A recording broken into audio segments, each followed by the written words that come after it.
e esse projeto trata justamente do combate ao MST. Olha só, decisão de hoje da Justiça condena Ronaldo Caiado e Sandro Mabel.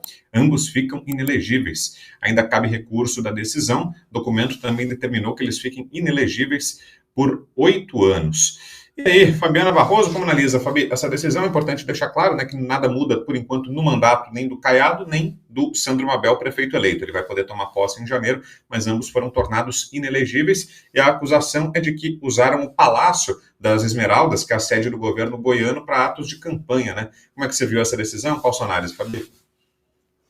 Bom, eu acho interessante porque durante a campanha eu havia mencionado que o Caiado estava usando demais a máquina. Perdão, Caiado, se o TSE acabou ouvindo o que eu disse. Mas eu achei, né, não necessariamente nessas reuniões, mas no procedimento interno que a gente estava vendo ali, principalmente em relação à prefeitura, né, de Goiás. E aí a gente tem que olhar para esse processo com um pouco mais de calma, né? Ainda bem que cabe recurso, a gente sabe o que está em jogo, mas precisa separar o joio do trigo, tá, gente? Por que eu digo isso? Porque existe, sim, bastante perseguição. A gente sabe que na questão de inelegibilidade do presidente Bolsonaro, as razões são ridículas. Não estou batendo martelo, mas estou dizendo que quando você faz o abuso do poder, né, do próprio exercício do poder, você faz a diferença em umas eleições. Isso não dá para deixar desconsiderar porque é o Caiado, não necessariamente alguém de esquerda, né? Então, por justiça, eu acho que isso demanda cuidado, tá? Cuidado de verdade. Talvez tenha havido um exagero. O necessário, o correto para dar enquadramento, para deixar depois ele inelegível, né? Para tirar o mandato dos envolvidos, aí realmente eu teria que ver os autos com um pouco mais de rigor, tá, Vitor? Eu sou sincera de ver o que todos nós vimos, né, ainda por cima, mas terei o maior prazer de verificar essa situação e trazer aqui para a nossa audiência um pouco mais detalhado as razões, os motivos, mas é necessário lembrar que em época de campanha é preciso tomar todo cuidado, tá? Os tribunais têm mostrado para nós que estão exagerando mesmo quando se trata de uma vertente. Então, se você se considera de centro-direita, direita extrema, que não existe no Brasil, mas se você se considera e é um político, você precisa dobrar os seus cuidados em relação a tudo, tá? Porque na esquerda, imagina, gente, quantos governos... tivemos aqui a denúncia de um deputado falando para nós, do capitão aqui lá do Rio Grande do Sul, que na cidade de Pedras Altas tivemos, então, a intermediação do prefeito numa invasão, né, ou numa concordância, né, e aí? Isso fica por quê? Né, se a gente for ver no peso aí do que é constitucional, anticonstitucional, democrático, antidemocrático, dariam várias dúvidas. O problema é que o Brasil está no direito freestyle e precisa retomar, né, o império da lei. E você, Darcio, o que achou dessa decisão? Olha, em princípio, aparentemente a decisão tem lastro com aquilo que vinha sendo denunciado por vários adversários, ou não, do Ronaldo Caiado. O deputado federal Gustavo Gayer, durante a campanha, assim como o Fred Rodrigues, que disputou a eleição contra o Mabel, vinha alertando sobre o uso da máquina, né, o tempo inteiro, sempre fazendo denúncias, criticando esse comportamento. Agora, se a decisão foi por conta do uso do Palácio, aí eu quero ver agora o que o TSE vai fazer em relação ao recurso, porque eles vão recorrer. E o TSE, durante o processo eleitoral de 2022, teve o entendimento de que Bolsonaro não podia fazer nem live do Palácio. E aí? Como é que vai ser essa decisão? Eu tenho uma desconfiança de que o TSE não vai tornar o Caiado inelegível, até porque ele é muito próximo, né, de alguns colegas ali, inclusive do STF, né? A gente sabe que ele foi visitar o Flávio Dino, entre outras coisas. Ele não é lá alguém que tem uma dificuldade em relação com esses personagens. E aí, o que o TSE vai decidir? Afinal de contas, pode ou não pode usar o Palácio? Vamos aguardar as cenas dos próximos capítulos. Vou avançar aqui na nossa pauta, olha, para a pauta de número 5, Cláudio, nosso diretor, que é o seguinte: CCJ da Câmara aprova a recontagem pública de votos. A Comissão de Constituição e Justiça da Câmara aprovou nesta quarta-feira o projeto de lei que estabelece contagem física de votos ao final das eleições. A proposta teve amplo apoio dos deputados da oposição ao governo Lula. O projeto do deputado Carlos Henrique Gaguin, do União de Tocantins, teve um substitutivo aprovado do deputado José Medeiros, do PL de Mato Grosso, com mudanças em relação ao texto original. Vamos lá, Darcio Bracarense, começar contigo, Darcio. O que acha dessa proposta? São boas as mudanças que foram aprovadas?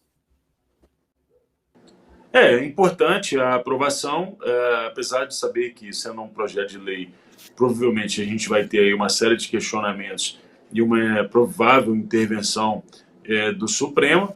Essa discussão é uma discussão que eu venho acompanhando há algum tempo, né? Inclusive um dos proponentes dessa ideia é o procurador, me falhou o nome dele aqui agora, mas depois eu passo para vocês. Gimenez, assim, né? Exatamente. Felipe Gimenez, que eu não fiz errado. Felipe Gimenez, exatamente, ele mesmo. E eu já fiz, inclusive, debates com ele sobre o tema. Tenho alguns apontamentos que eu acho que deveriam ser discutidos. Por exemplo, como é que você faz uma contagem pública, né, de votos materializados em comunidades dominadas pelo narcotráfico? Isso é um problema muito sério. Em comunidades indígenas, em outras comunidades que, infelizmente, a gente sabe onde as pessoas não podem ter lá uma liberdade para poder escolher os seus representantes. Inclusive, hoje, numa audiência pública da Comissão de Segurança, eu vi um coronel dizendo que numa comunidade onde existia um processo eleitoral, os traficantes determinavam que os moradores filmassem o voto. Então, lá do gabinete do Tribunal Eleitoral, o agente estatal diz, não pode fazer isso. Mas lá na realidade, ninguém vai lá segurar o fuzil do traficante para impedir que seja assim. Então, eu tenho as minhas desconfianças, mas essa desconfiança não é necessariamente com o projeto. O projeto é necessário e mostra que algum grau de confiabilidade a população exige. Agora, a gente precisa repensar sobre a realidade do brasileiro, até onde ele tem liberdade para fazer qualquer coisa, inclusive votar. Afinal de contas, a liberdade é algo que está cada vez mais atacado em nosso país, Vitor Brown. E você, Fabi, qual a sua análise sobre essa proposta, esse projeto de lei que avançou hoje lá na CCJ? Eu ando um pouco pessimista, não sei se é pessimista ou realista, eu que não sou, né, mas quando a gente olha, sei que é muito importante essa pauta, mas foi só na CCJ por enquanto. Então vai ter que avançar para o plenário da Câmara depois, vai ter que passar, a gente já sabe todos os caminhos e chegar onde? No judiciário. Então a gente fica andando em círculos, porque a gente sabe que se o judiciário neste exato momento está se metendo numa questão de emenda parlamentar que é legislado pelo Congresso Nacional. Eu nem deveria estar tão brava com isso, viu? Porque, na verdade, os parlamentares se incomodam bastante porque, né, o dinheiro lá e faz falta para eles poderem praticar a política. Mas eu tenho que apontar isso, porque realmente é um grande absurdo. Então, como que eu posso sonhar ou dizer para quem está nos assistindo que ótimo, maravilha, que bom trabalho na CCJ, se o Congresso Nacional tem cada dia menos peso, sabe? É tão interessante esse prisma de olhar para um Brasil com os dois pés no chão. É inadmissível, gente. A gente está com uma situação hoje de um presidente da República internado, passando por uma segunda cirurgia. As informações são controversas. Nós aqui não somos especialistas, ninguém é médico, mas isso não interessa. O que interessa é que o Brasil não poderia ficar sem um presidente em exercício, isso é fato. Então, como que a gente pode achar bom, né? Eu, assim, admiro o trabalho dos próprios parlamentares que estão fazendo o possível, mas, gente, sem a volta do império da lei, sem a volta da normalidade, do que a gente conhece, inclusive por justo, moral e ético, fica assim estranho, né? Olha o que o Darcio apontou, a questão de criminalidade no Brasil é uma realidade. Então, o que adianta, às vezes, um ministro lá do TSE, ele exigir, né, que ninguém chegue armado, até com um CAC, né, que pode, né, o porte de arma, não ir armado no dia da votação, ou que alguém não utilize um celular, quando o nosso principal problema talvez seja esse, de grandes comunidades. Como é que você faz para chegar? Como é que você vai ter alguém que não está lá soprando no ouvido e mandando você votar em tal fulano no Beltrano, porque tua vida corre risco? Eu estou exagerando? Não estou, porque quem mora nesses lugares sabe dizer que não é só no dia da votação, é para tudo, gente, é para tudo. Essas pessoas não têm mais liberdade. E olha, sem presidente, né, em exercício, ainda com a DPF, aquela que o Supremo não revoga, o Rio de Janeiro hoje, né, está fadado ao narcotráfico, e aí vem falar dessas coisas que são, né, quando a gente não tem o principal problema do Brasil encarado de frente. Será que nós temos ainda um Estado verdadeiro, atuante, ou a gente está nas mãos do Estado paralelo? Seja ele esse Estado paralelo que é altamente armado e altamente criminoso, ou esse Estado paralelo que tomou o poder e cisma porque cisma que a gente não tem mais lei e legisla um lugar daquele que deveria legislar. Assista também o Bradock Show ao vivo. O deputado Zucco, queria que o senhor falasse sobre uma notícia que veio a público hoje, que o senhor vai assumir uma posição importante a partir do ano que vem aí no Congresso, que é a liderança da oposição na Câmara. É isso? Como é que vai ser? E o que é que está projetando para essa nova etapa? Como é que vai ser esse trabalho de oposição?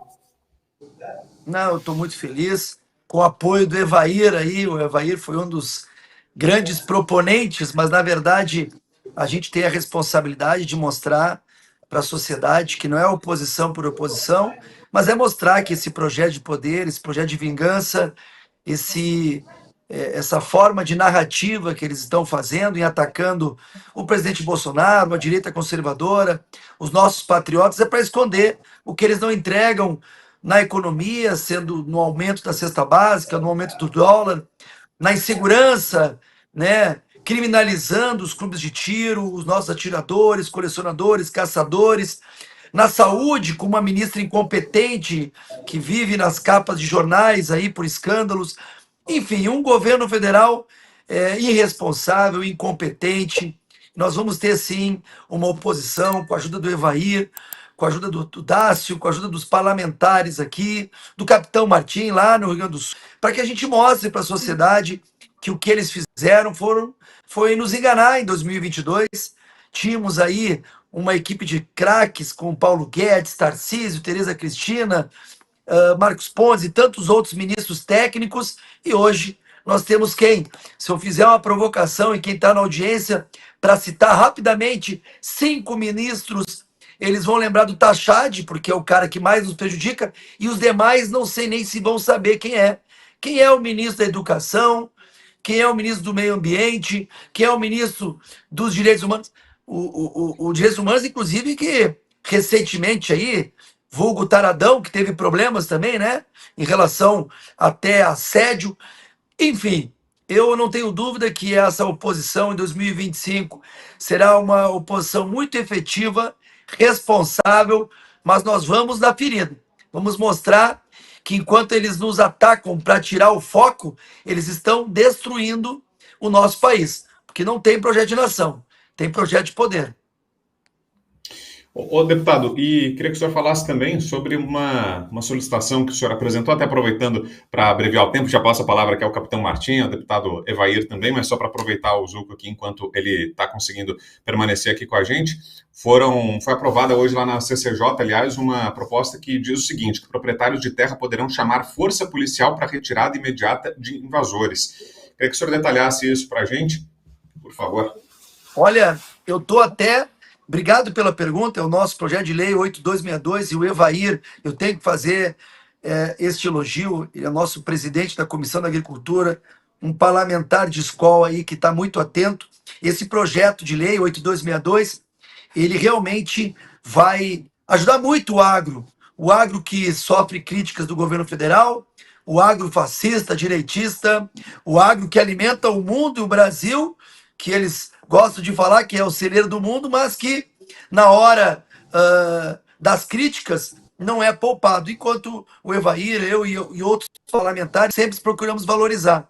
E enquanto a gente tem safra, enquanto a gente tem um papel importante no PIB, na economia, a gente está sofrendo invasões. E esse projeto trata justamente do combate ao MST. O movimento criminoso, eu não falo só do esbulho possessório, falo do dano a patrimônio, da corrupção de menores, do porte ilegal de arma, do trabalho análogo à escravidão. E ele permite, Vitor e Fabiana, ele permite, por exemplo, que proprietários possam utilizar a força policial para retirar de invasores independente de ordem judicial. Por que isso é uma conquista? Hoje em dia, eles invadiam e às vezes ficavam uma semana, um mês, um ano, 2 anos. Agora, esse projeto de lei, se a gente conseguir avançar e aprovar no plenário, nós teremos que, acionando as forças policiais em até 48 horas, eles terão que sair. A força, sim, garante também indenização ao proprietário esbulhado, ou seja, invadido, aumento de pena ao crime do esbulho possessório, aumenta a pena também quando o crime for cometido em terra produtiva, aumenta a pena se o invasor permanecer na terra após ser notificado pelo possuidor ou proprietário, determina que o crime só é cessado após a saída permanente dos invasores, determina que as ações de manutenção e reintegração de posse deverão, como eu disse anteriormente, ser cumpridas no prazo de 48 horas. Então, junto com a Frente Parlamentar da Agropecuária, com a Comissão da Agricultura, muito bem, tendo a liderança aí do Evair, a gente está lutando contra esse movimento criminoso que tem um cunho eleitoreiro, político, né, com seus militantes muito ativos aqui no Congresso, mas que a gente precisa continuar. Então, esse é um projeto que eu relatei hoje, e a gente tem outros aí que a gente pretende avançar, porque o agronegócio não é fascista nem direitista.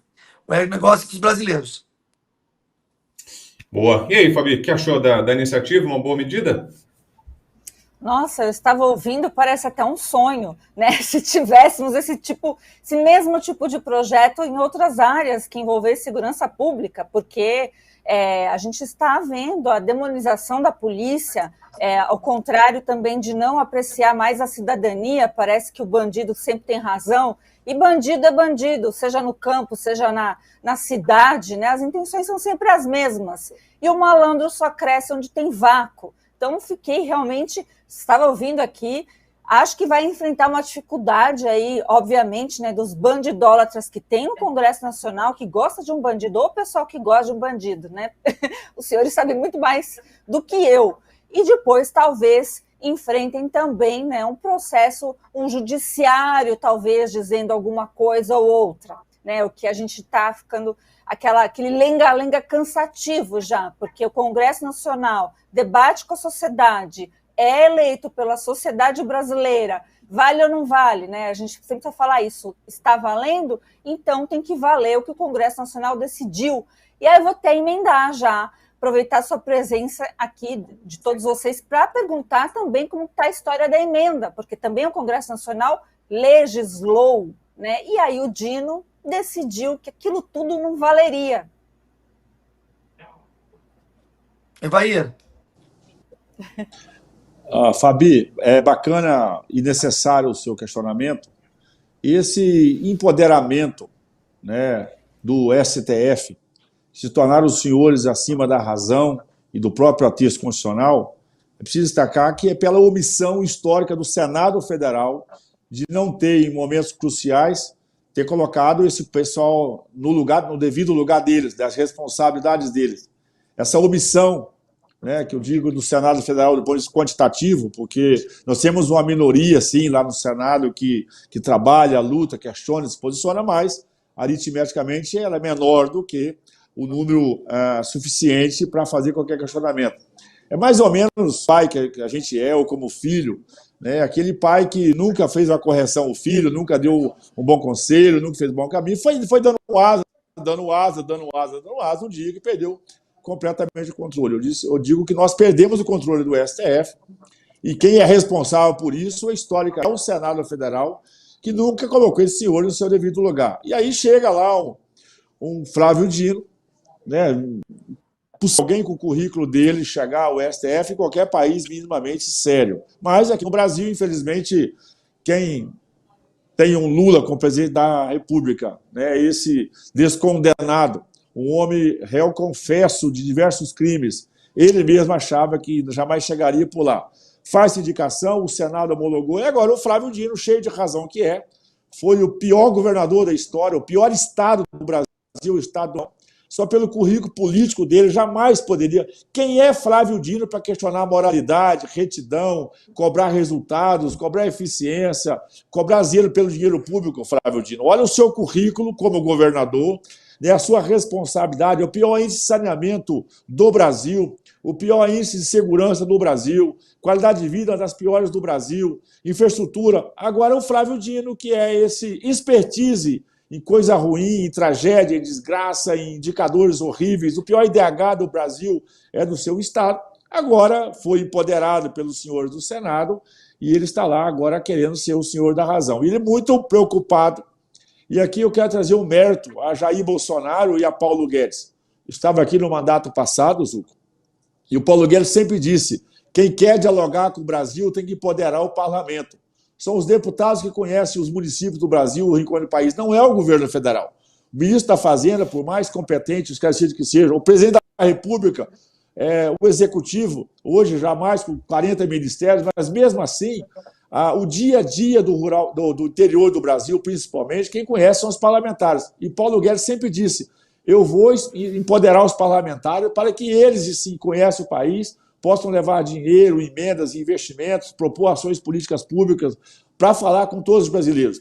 E isso, na verdade, é um governo que defende, respeita a pluralidade do parlamento, assim foi o governo Jair Bolsonaro, respeita a essência da democracia, que é essa participação de todos, o queijo tem que ser dividido a todos, e aí a diferença disso. Aí chega um governo centralizador, um governo Lula da cooptação, pega um Flávio Dino, que um homem perturbado, com uma história muito perturbada, e agora se sente com a sua caneta, com o seu poder, acha que ele é maior do que o parlamento, acha maior do que o próprio governo, se diz o senhor da razão.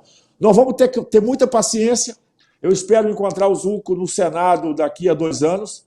Essa transição é necessária para que o Brasil, nas eleições de 26, possa eleger uma ampla maioria de senadores de direita contido a cumprir seu papel constitucional. E entre eles está o Senado fazer as correções necessárias para com o judiciário, até que possamos botar um freio em Flávio Dino, botar um freio em Alexandre de Moraes, botar um freio em Gilmar Mendes, ou seja, o próprio Senado tem a obrigação de fazer esse freio de armação. Enquanto nós vamos ter que conviver com um único cidadão que tem um cargo político, que é o do Flávio Dino, possa questionar e possa parar a decisão do Congresso Nacional dos parlamentos, deputados e senadores. Eu queria só contribuir também, Vitor e Fabiana, só para contribuir com a fala muito efetiva e inteligente do Evair.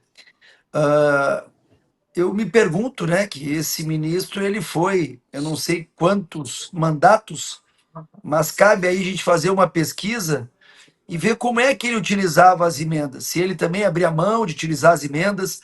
Eu sou muito crítico a algumas formas.